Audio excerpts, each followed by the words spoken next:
Good day kapadyak! Sa video natin ngayon, checkin natin itong wide rim ng power play saka itong Speed 1 torpedo hub.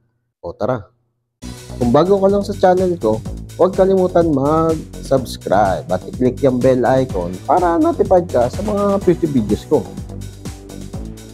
Di ba like na rin?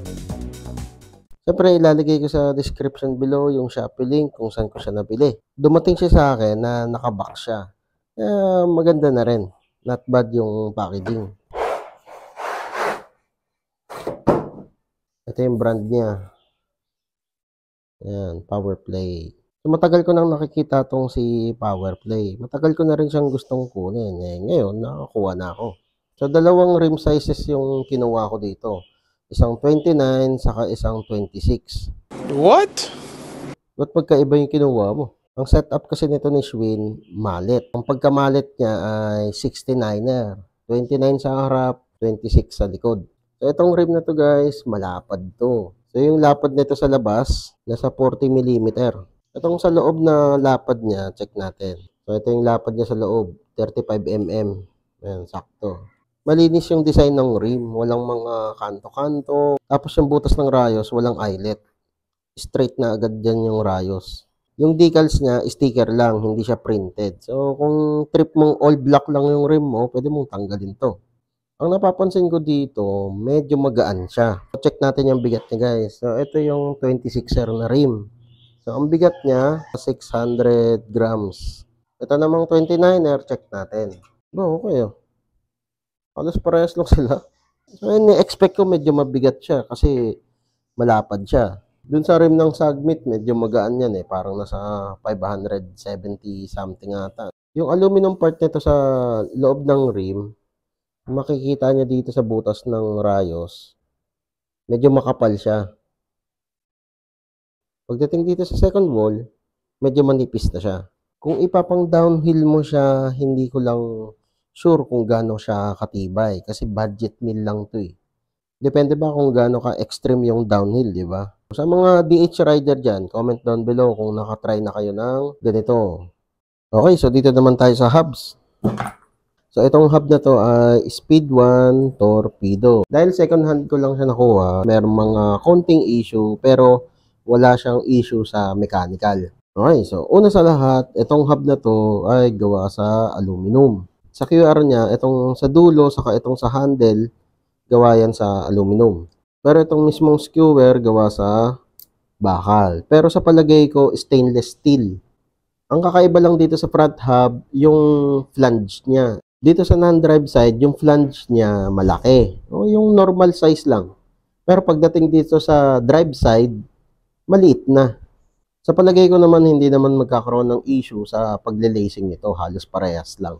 So, para makita yung bearing, tatanggalin mo lang syempre yung end cap. Dito sa Speed 1, yung front hub niya, dihatak lang yung end cap. Hindi siya threaded. So, ganun din dito. Ang bearing niya ay 6903-2RS. Syempre, parehas yan dito sa kabila. Yung axle nito sa loob, gawa din sa aluminum. Okay, so dito naman tayo sa rear hub. Parehas din yung QR. Gawa sa aluminum, tapos stainless. Yung pinaka-hub, gawa yan sa aluminum. Itong hub body, gawa din yan sa aluminum. So, para makita natin yung bearing, hahatakin mo lang yung end cap dito sa non-drive side. Ayan, nahatak na. Ito naman yung makikita mo, yung axle niya. Yung axle niya, merong slot yan. So, gamit itong spanner, ipapasok ko lang dito sa slot para meron akong pangontra. Kuha lang tayo ng 5mm Allen key at ipapasok mo lang dito sa end cap nito. Ang luwag nito, counterclockwise. Pag ganun. Yan. Pag natanggal mo na yung end cap, pwede mo nang hatakin itong hub body. Okay, sa loob nito guys, meron siyang washer. Yung washer dito, aluminum. Ito yung sukat niya para sa mga nagtatanong at nawalan ng washer. So, ang outside diameter ng washer ay 20mm. Yung width ng washer, parang 1.2 mm ata o 1.5. Ang inside diameter niya ay 17 mm. Ang kapal niya, 1.5 o 1.2 mm. Para sa mga nawalan ng washer, ayun yung mga dimensions niya. So, hanap lang kayo ng replacement kung sakaling nawala to. Pero dapat, huwag niyong iwawala to. Kasi kapag nawala to, hindi to iikot. So, yung axle niya, syempre, gawa din yan sa aluminum. So, ito yung bearing niya sa loob. 17287-2RS. Yung bearing naman dito sa labas, sa non-drive side, parehas lang ng nandito sa loob. Yung hub body, gawa sa aluminum. Tapos, yung bearing niya guys, ganun din. Parehas lang pala sa hub. 17287-2RS. Yung bearing dito sa loob, parehas lang din. 17287-2RS. So, ganito naman yung pulse niya, guys. Ayan. So, 8 yan. 1, 2, 3, 4, 5, 6, 7, 8. 8 pulse. Pero, wala siyang extrang teeth. Buuin natin to, tapos check natin yung tunog niya. Kahit hindi pa siya nakakabit sa rim. Okay, so ito yung sound check ng torpedo.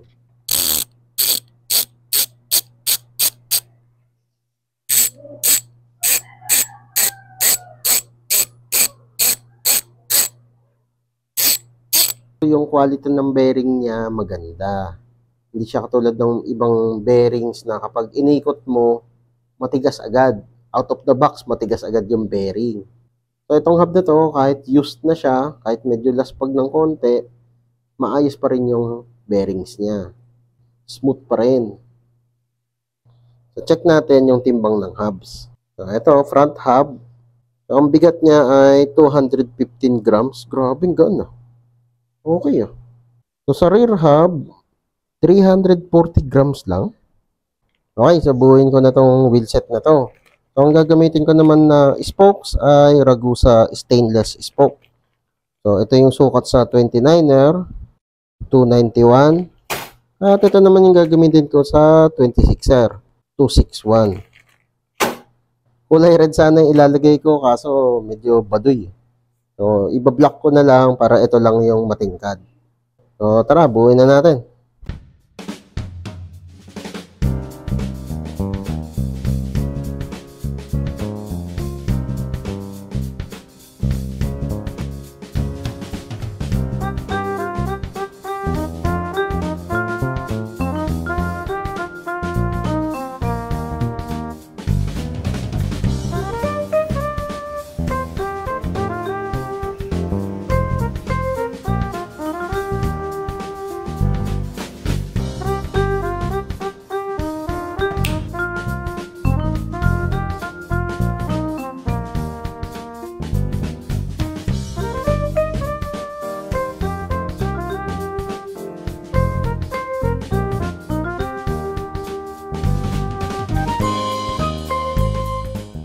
Okay, so yun nga guys, buo na siya.